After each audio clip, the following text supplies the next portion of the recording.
ఈరోజు నేను మా వారికి బియ్యం రవ్వతో ఉప్మా చేస్తున్నానండి. దానికి కావాల్సినటువంటి ఇంగ్రీడియంట్స్ ఏంటో చూద్దామా.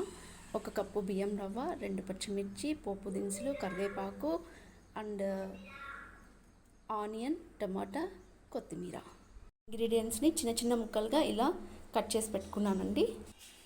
నెక్స్ట్ మనం స్టవ్ ఆన్ చేసుకొని లో ఫ్లేమ్లో పెట్టుకుందాం. సో నెక్స్ట్ బాణలు పెట్టుకున్నానండి.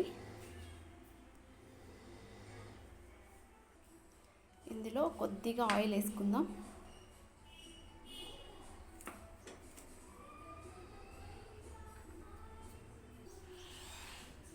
ఆయిల్ హీట్ అయిందండి. నెక్స్ట్ ఇందులో మనం పోపు దినుసులు, కరివేపాకు,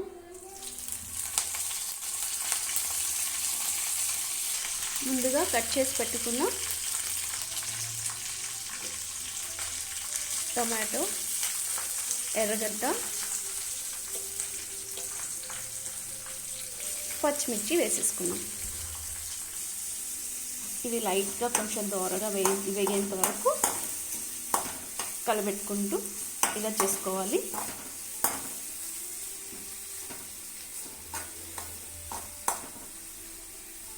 దీనిలో కొంచెం నేను జీడిపప్పు కూడా యాడ్ చేసుకుంటున్నాను.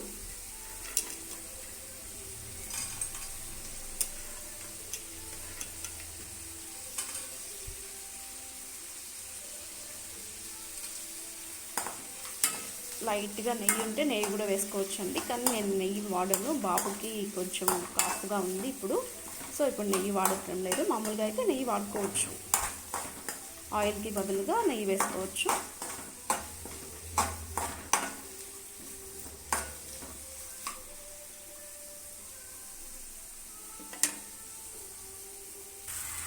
ఇవి బ్రౌన్గా కొంచెం వేగిన తర్వాత 1 కప్పు బియ్యం రవ్వను యాడ్ చేసుకుంటున్నాను.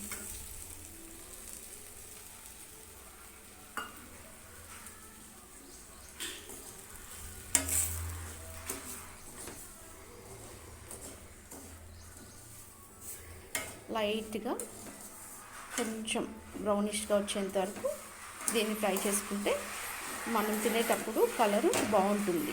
మరి వైట్గా తెల్లగా ఉండకుండా తినడానికి కలరిష్గా బాగుంటుందండి. కొంచెం బ్రౌనిష్గా వచ్చేంత వరకు దీన్ని ఫ్రై చేసుకుందాం. ఇది లైట్గా బ్రౌన్గా వేగిపోయిందండి. దీంట్లో కొంచెం కొత్తిమీర యాడ్ చేసేసుకుందాం.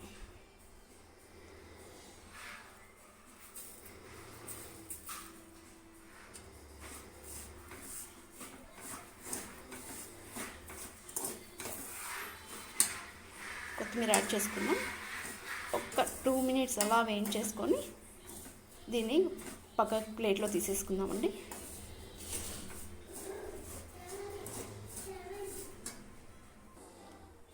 ఇలా సపరేట్గా ఒక ప్లేట్లో మనం వేయించుకున్నటువంటి రవ్వని తీసి పెట్టుకున్నామండి. నెక్స్ట్ మనం ముందుగా అవే వేయించుకున్న బాండట్లో మనం 1 కప్పు కదా తీసుకున్న ఆ రవ్వకి సరిపడా వాటర్ వేసుకుందాం.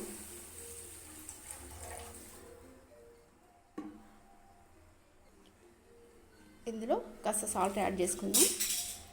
స్టవ్ని ఇప్పుడు హై ఫ్లేమ్లో పెట్టుకొని అవి కాస్త బాగా మరిగేంత వరకు వెయిట్ చేయాలి.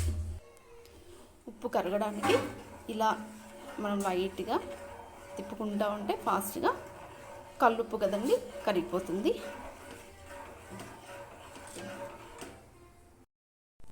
సో వాటర్ మరిగిపోయాయి, బాగా మసిలిపోతున్నాయి.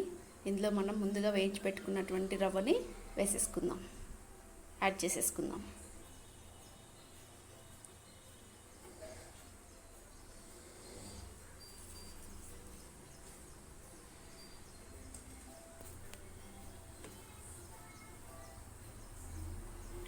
రవ్వని ఒక్క దగ్గరే వేయకోకుండా ఇలా ఇలా ఇలా వేసుకుంటే ఉంటలు కట్టకుండా ఉంటుంది. సో కొంచెం కొంచెంగా మనం ఇలా వేసేసుకొని దాన్ని ఇలా తిప్పుకుంటూ ఉంటే ఉంటలు కట్టదండి. ఒక్కసారిగా వేసేసారంటే ఉంటలు కడుతుంది. సో మనం కొంచెం కొంచెంగా యాడ్ చేసేసుకున్నాం. ఇప్పుడు రవ్వ మొత్తం యాడ్ చేసేసుకుందాం. చూసారా మనం కొంచెం కొంచెంగా యాడ్ చేసుకున్నందువల్ల ఎక్కడ కూడా ఉంటలు కట్టుకోకుండా రవ్వ చాలా ఈజీగా ఫాస్ట్గా ఉడికిపోతుంది.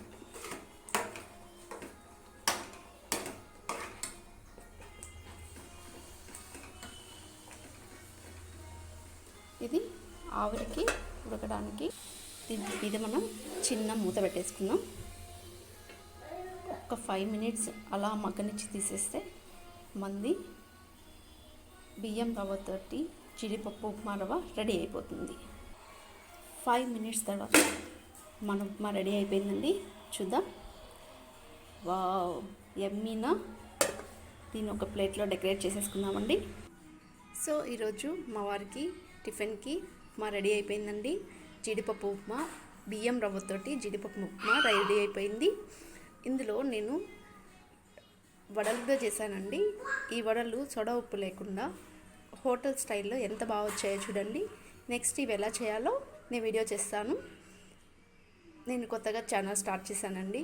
నా వీడియోస్ మీకు నచ్చినట్లయితే నాకు సపోర్ట్ చేయండి, లైక్ చేయండి, షేర్ చేయండి. నా ఛానల్ని సబ్స్క్రైబ్ చేసుకోండి. ఈ బియ్యం రవ్వ ఉప్మాలోకి మా వారికి నిమ్మకాయ ఊరగాయ అంటే చాలా ఇష్టం అండి. చాలా బాగా తింటారు నిమ్మకాయ ఊరగాయతోటి. ఇది కారం నిమ్మకాయ ఊరగాయ అండ్ ఇది ఇంట్లో చేసుకున్న ఊరగాయ అండి. ఈ బియ్యం రవ్వ ఉప్మాని మీరు ఒకసారి ట్రై చేయండి. ఎలా వచ్చిందో నాకు కామెంట్ సెక్షన్లో కామెంట్ చేయండి. నెక్స్ట్ నేను బియ్యం రవ్వ ఎలా తయారు చేయాలో చెప్తాను. Thank you for watching.